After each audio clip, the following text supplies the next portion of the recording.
네, 여러분 모두 축복하여 드립니다. 여러분 혹시 향수라는 말 들어보셨습니까? 영어로는 nostalgia라고 합니다.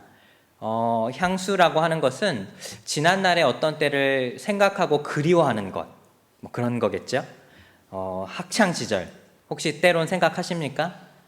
한국에서 살았던 그때 시간들, 혹은 미국에 처음 와서 고생했던 그런 시간들, 여러분 혹시 가끔 생각하시고 그때의 마음들이, 감정들이 떠오를 때가 있으십니까?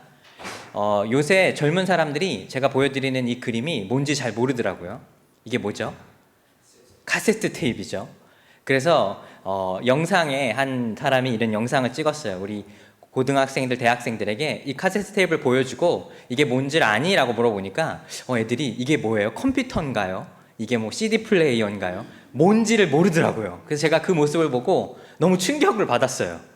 제가 학창 시절 때만 해도 이 믹스 테이프, 이 카세트 테이프를 사서 좋아하는 가수의 음악을 계속 듣기도 하고, 또 이게 듣다 보면 어떻게 되죠? 늘어나죠. 그러면 여러분, 늘어날 때 방법이 있는 것 아십니까? 어떻게 하면 되죠? 막 돌리고 때로는 늘어나면 냉장고에 넣으면 돼요. 그러면 이 늘어났던 부분들이 다시 줄어든다고 합니다. 또 이 음악을 듣다 보면 줄이 꼬일 때도 있어요. 그때 줄을 하나하나 또 풀어 보기도 합니다. 그런데 어떻게 생각해 보니까 우리 요새 젊은 세대들은 이런 거를 모를 수도 있겠구나.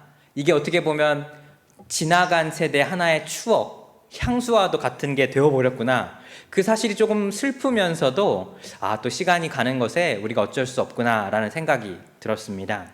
그런데 참 신기한 것이 있어요. 그게 뭐냐면 지난 날을 생각하고 그리워하는 우리의 마음이라는 것이죠. 여러분, 왜 우리가 지난 날을 그리워할까요? 왜 옛날에 있었던 때, 학창 시절 혹은 젊었을 때 그 시간들을 생각하게 될까요?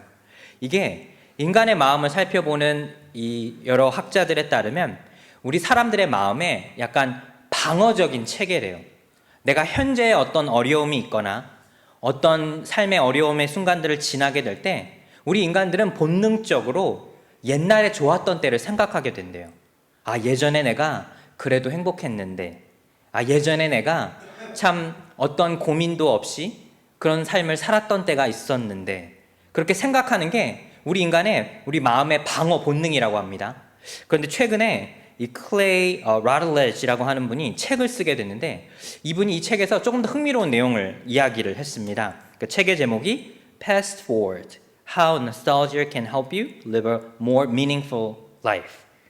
향수가 어떻게 우리의 삶에 더 의미 있는 삶을 살게 해준가라는 그 제목과 주제로 이 책을 쓰게 된 내용인데, 이분이 굉장히 흥미로운 이야기를 했어요. 물론 많은 사람들이 예전을 그리워하는 것이 우리가 현재 어떤 어려움 속에서 그 어려움을 피하고 싶은 마음이 있지만, 또 동시에 예전에 좋았던 때를 추억하고 기억하는 것이 현재의 어려운 순간들을 이겨낼 수 있고 미래의 삶에 새로운 소망과 아이디어를 얻기 위함이래요. 이게 무슨 말인가 하면, 예전의 과거를 떠올리는 것이 단순히 그때로 내가 도망가고 싶은 피난처의 마음을 생각하는 것이 아니라 내가 현재에 어떻게 살 것이며 내가 앞으로 어떤 삶을 살 것인가 라고 하는 그 소망을 과거에서 발견할 수 있다는 거예요. 여러분, 놀랍지 않나요?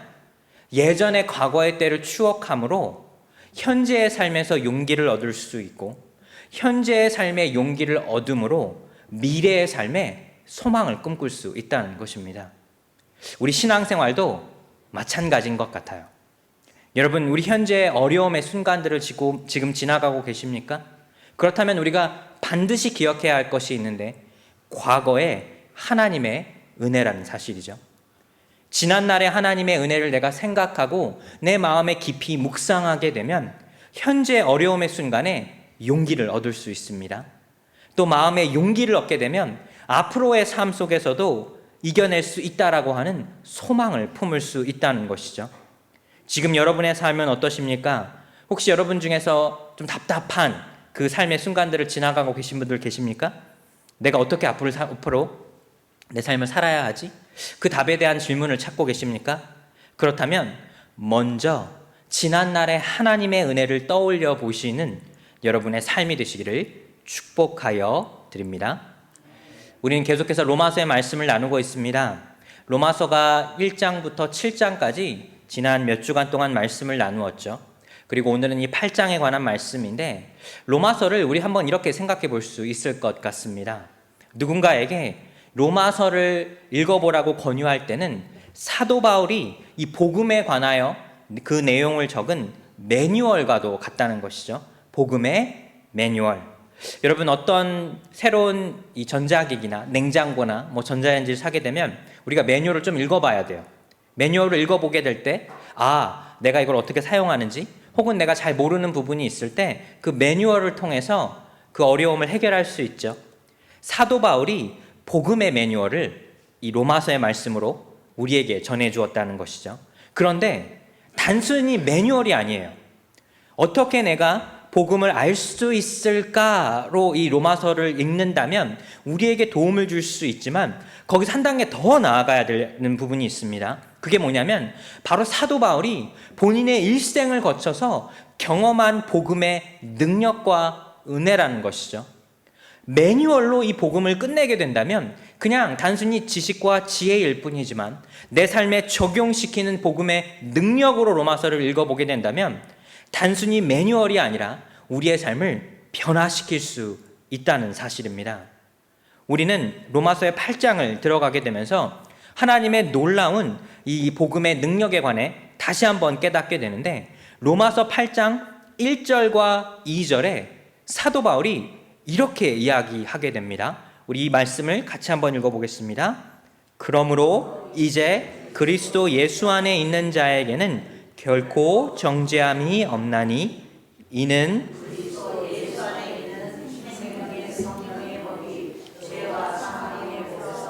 너를 해방하였음이라. 아멘. 사랑하는 여러분, 이 부분이 우리의 마음을 울려야 된다는 사실이죠. 사도 바울이 무엇이라 말하니까 이제 우리에게 더 이상 정죄함이 없다는 것이죠. 세상 속에, 죄 속에, 죄책감 속에 해결할 수 없는 그 문제에 매몰되어 내 삶을 지금까지 살고 있었는데, 이제 예수 그리스도께서 이 땅에 오시게 되었고, 예수 안에 있는 자들에게는 그 누구도 그들을 정죄할 수 없다는 것입니다. 사랑하는 여러분, 이제 더 이상 사망의 법이, 죄의 굴레가 우리를 묶어둘 수 없다는 것이죠. 이게 은혜라는 사실입니다. 이 은혜를 깨닫게 된다면 지금 내가 경험하고 있는 삶의 어려움의 순간들 속에서도 나를 건져주시는 하나님의 은혜를 바라볼 수 있다는 것입니다. 그런데 바울이 여기에서 끝내는 게 아니에요. 물론 우리가 세상의 삶을 살며 정죄함이 없다, 내가 죄를 지어도 하나님께서 더 이상 그 죄에 관해 책임을 묻지 않겠다는 것이죠. 그런데 여전히 우리의 삶은 이 육신의 영향권 안에, 그 제한 속에 있기 때문에 죄의 유혹이 있다는 것이죠. 죄에서 우리를 건져주셨지만 우리가 죄의 유혹에는 늘 넘어질 수도 있다는 것입니다. 그렇기에 생명이신 예수 그리스도를 늘 붙잡아야 한다는 것이죠. 이전에는 어둠 속에서만 우리의 삶을 살았었다면 이제는 예수 그리스도의 복음의 그 은혜의 능력으로 인하여 빛을 경험하기에 이제 우리는 예수 그리스도를 선택할 수 있는 선택의 그 은혜가 있다는 사실입니다. 그런데 참 신기한 것이, 우리 모두에게는 알면서도 넘어지고 하지 말아야 할 것을 행하는 우리 연약함이 있어요. 그래서 어떻게 보면 예수 그리스도를 믿고 살아가는 이 성도들의 삶이 더 갈등이 있어요. 여러분, 그렇지 않나요? 내가 오히려 하나님 안에서 옳음을 모른다면 그냥 세상의 어둠 속에 있는 다른 죄인들처럼 죄를 짓고 살아도 그 마음속에 죄책감이 없겠죠. 제가 몇 주 전에 여러분에게 끔찍한 범죄를 저지르는 사람들의 그 마음을 조금 살펴볼 수 있는 기회를 나눠드렸죠. 끔찍한 살인이나 폭행을 저지르고도 그것에 죄책감이 없어요. 빛을 알지 못하기 때문에 어둠 속에 있는 것에 그 마음에 꺼리낌이 없죠. 그런데 예수 그리스도의 생명의 빛을 경험한 우리에게는 갈등이 있다는 거예요. 죄의 유혹 앞에 넘어지지 말아야지 하는 우리 마음속에 끊임없는 갈등이 있다는 것입니다.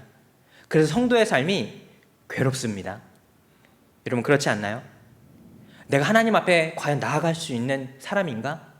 내가 주님 앞에 간절히 기도하면 내 기도를 받아주실까?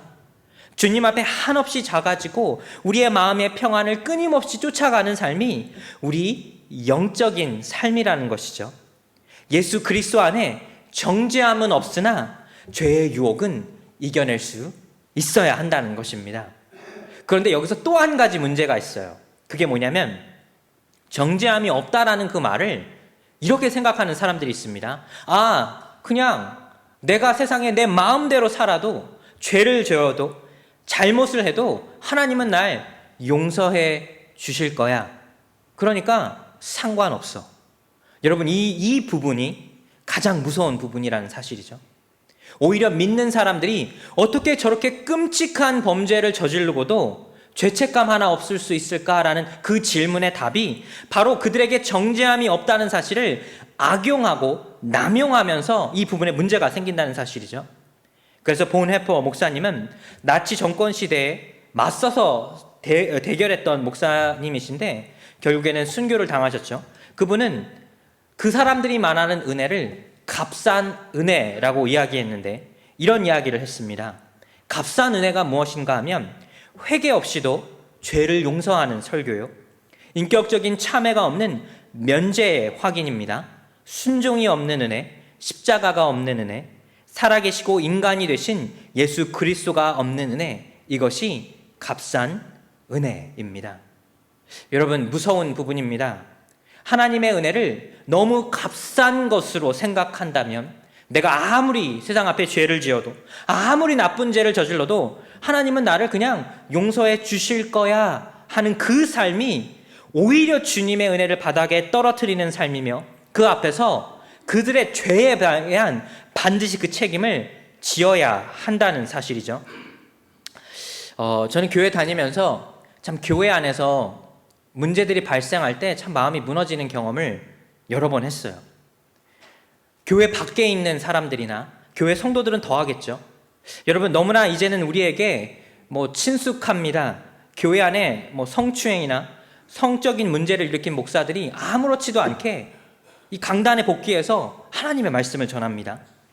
재정에 큰 문제를 일으킨 교인이나 장로들이 교회에 와서 하나님의 은혜를 두고 찬양합니다. 그리고 너무나도 쉽게 하나님의 용서를 이야기해요. 다윗처럼 하나님께서 날 용서해 주셨어. 그러니까 이제 나는 너무 자유로워. 여러분, 이게 정말 말이 되는 이야기입니까? 내가 정말 세상 속에 하나님의 은혜를 값싼 것으로 생각하지 않는다면 어떻게 하나님께서 그 용서해 주심과 그 죄에 대한 경각심이 없이 겸손하지 않는 삶이냐는 것입니다. 우리는 예수 그리스도 안에 정죄함이 없습니다. 그 죄를 하나님께서 용서해 주셨다는 것이죠. 근데 그것에 한 가지가 더 필요해요. 성령님을 모시고 살아가는 우리의 삶이 이제는 하나님 앞에 그 누구보다 겸손해져야 하며 그 누구보다 먼저 회개한다는 사실입니다. 겸손하지 않고 회개하지 않는 사람들은 그 하나님 앞에 용서받음을, 자유함을 말할 자격이 없다는 사실이죠. 2010년에 한국에서 한 영화가 개봉했습니다. 이 영화의 제목이 밀양이에요. 혹시 들어보셨습니까? 이 영화의 주인공이 배우 전도연인데 이 영화가 개봉했을 당시 교회에서 난리가 났어요. 이거 너무 교회를 어떻게 보면 욕하는 그런 영화 아니야? 왜냐하면 이 영화에 굉장히 특별한 이야기가 등장하게 되는데 그 본격적인, 제가 봤을 때는 교회를 비판하기보다는 한 가지 질문을 던집니다. 영화를 보는 사람들에게. 그리고 그것을 생각해 보게 만들게 되는데 거기에 등장하는 게 교회예요. 그래서 사람들이 굉장히 이거 반기독교적인 영화다라고 이야기를 하기도 했는데 저는 꼭 그렇지는 않다고 생각합니다. 간략하게 영화의 내용을 말씀을 드리고 뭘 말하는지 말씀해 보려고 합니다. 영화의 주인공이 있습니다. 여주인공이 사고로 남편을 잃게 돼요. 그래서 이제 홀로 어린 아들을 키우게 됩니다. 그런데 아이를 학원에 보내게 됐는데 학원 원장이 이 아이를 납치하게 되고 결국에는 살인을 저지르게 됩니다. 이 여주인공의 마음이 어떨까요? 남편을 잃고 홀로 열심히 삶을 살려보려고 했는데 자신의 외동아들마저 잃어버리게 됐어요. 그리고 그 마음에 너무 괴로워서 이 주인공이 교회에 갑니다. 그리고 그곳에서 큰 위로를 받게 되고 예수 그리스도의 용서의 은혜를 받게 되어서 자기가 결심을 해요. 나도 예수님처럼 저 살해범을 용서하겠노라. 여러분 굉장하지 않나요? 내 아들을, 내 외동아들을 죽인 그 사람을 용서하겠다는 것이죠. 그리고 그 살해범을 직접 만나기 위해서 감옥에 찾아가게 됩니다. 그리고 살해범과 마주하고 그 이야기를 꺼내려고 하는데 살해범이 이렇게 이야기해요. 영화의 한 장면인데 이렇게 이야기를 합니다. 어머니, 저도 하나님을 만났어요. 하나님께서 나를 용서해 주셨고 이제 나는 마음이 너무 편해요. 그때 여주인공이 자기가 분명히 이 사람을 용서하겠노라 생각하고 그 사람과 마주하게 됐는데 자신이 저지른 그 범죄에 뭐 단 하나의 죄책감이나 회개하는 모습을 보이지도 않고 자기가 하나님께 용서받았다고 하는 그 살해범을 보고 그 마음이 무너지게 됩니다. 그리고 질문을 던져요. 누가 용서했느냐는 것이죠. 내가 용서하지 않았는데 어떻게 네가 하나님 앞에 용서받았다고 말하느냐는 것입니다. 여러분, 이 질문이 저는 우리 교인들 모두에게 던져질 수 있는 질문이라고 생각합니다. 내가 내 죄 앞에 당당하는 사람, 나는 이제 자유로워, 난 하나님께서 나를 죄를 용서해 주셨어라고 하는 그 사람의 모습이 과연 하나님 보시기에 죄를 용서받은 사람의 모습일 수 있냐는 것이죠. 자신의 마음의 짐을 덜어놨다, 그게 중요한 것일까요? 내가 지은 죄 앞에 하나님 앞에 철저하게 눈물로 회개하며 그 죄의 값을 치르는 사람이 회개한 사람일까요? 다한뉴욕 주소만교회 성도 여러분, 우리는 참 이상한 시대를 살아가고 있어요. 교회 다니는 사람들이 더 많은 죄를 저질러요. 세상에서 진짜 교회를 손가락질하고 욕하는 데 지쳐간다고 이야기합니다. 한국에 우리 젊은 청년들이나 한국에 있는 분들과 이야기를 하게 될 때 제가 이런 이야기를 많이 들어요. 이제 교회 다닌다고 하면 진절머리가 난다. 그 사람을 더 이상하게 생각한다라는 것이죠. 교회 다닌다고 하는 사람들이 더 이상하게 보인다는 것입니다. 용서와 사랑을 말하면서 그들이 세상 앞에 저지르는 범죄가 너무 끔찍하고 그것에 일념의 죄책감도 없어 보인다는 것입니다. 여러분, 우리의 모습은 어떨까요? 내가 죄 용서함을 말하기 전에 먼저 성령님과 동행하고 있는지 내 마음을 살펴봐야 합니다. 하나님 앞에 죄에서 자유로운 자유를 말하는 것이 아니라 그 죄의 자유함을 얻기 위해 내가 끊임없이 고뇌하고 그 죄 앞에 무너지는 내 마음을 붙들고 성령님이 이끄는 삶을 살아가는 것이 우리 모두의 삶이 되어야 한다는 것이죠. 사랑하는 뉴욕 주소만교회 성도 여러분, 오늘 말씀의 주제는 단 한 가지, 또 말씀의 결론도 단 한 가지입니다. 그렇다면 우리가 과연 어떤 삶을 살아가야 하냐는 것이죠. 로마서 8장 11절에 바울이 그 답을 내립니다. 우리 말씀을 같이 한번 읽어보겠습니다. 예수를 죽은 자 가운데서 살리신 이의 영이 죽은 자 가운데서 살리신 이가 너희 안에 거하시는 그 영으로 말미암아 너희 죽을 몸도 살리시리라. 아멘. 어떻게 성령의 동행하심을, 성령님이 내 마음에 거하는 그 사람이 더 이상 이 육신의 삶을 쫓아 살아갈 수 있냐는 것이죠. 하나님 앞에 내가 죄의 용서함을 받았다면 그것은 남들 앞에 자랑하는 것이 아니라 하나님 앞에 자복하고 넘어지고 이제는 성령님이 이끄시는 그 삶을 살아갈 수 있도록 내 마음의 삶을 돌이켜야 한다는 사실입니다. 뉴욕 주소만교회 성도 여러분, 지금 여러분의 마음은 어떻습니까? 제가 오늘 말씀을 준비하면서 저도 제 마음을 돌아보게 됐는데 너무 끔찍하더라고요. 내 마음이 얼마나 하나님 앞에서 올바르지 못하고 또 내 마음이 어떻게 하나님 앞에서 너무나 세상의 것, 육의 것만 쫓아가고는 있진 않은지 제 모습을 생각해 보게 됩니다. 어떻게 내가 남들 앞에서 당당하게 하나님의 용서와 하나님의 은혜를 전할 수 있을까? 내가 정말 하나님의 용서와 은혜를 경험했다면 먼저 자복하고 넘어지고 이제는 성령님이 이끄는 대로 삶을 살아가야 한다는 것이죠. 성령님의 이끄심대로 여러분 살아가고 계십니까? 지금 여러분은 세상에서 세상 사람들이 보기에도 여러분의 삶에 은혜가 차고 흘러 넘치십니까? 이제는 우리의 삶을 돌이켜볼 수 있어야 합니다. 세상 앞에 주님의 은혜를 경험한 사람은 그 누구보다 겸손할 수밖에 없어요. 내가 어떻게 나를 내세울 수 있습니까? 어떻게 나의 그 죄 용서받음을 너무나 당당하게 그 다른 사람 앞에 내가 범죄한 사람 앞에 이야기할 수 있을까요? 자복하고 넘어지고 그 마음속에 고뇌하며 그래도 하나님의 은혜를 감사하는 삶이 바로 우리 모두의 삶이 될 줄 믿습니다.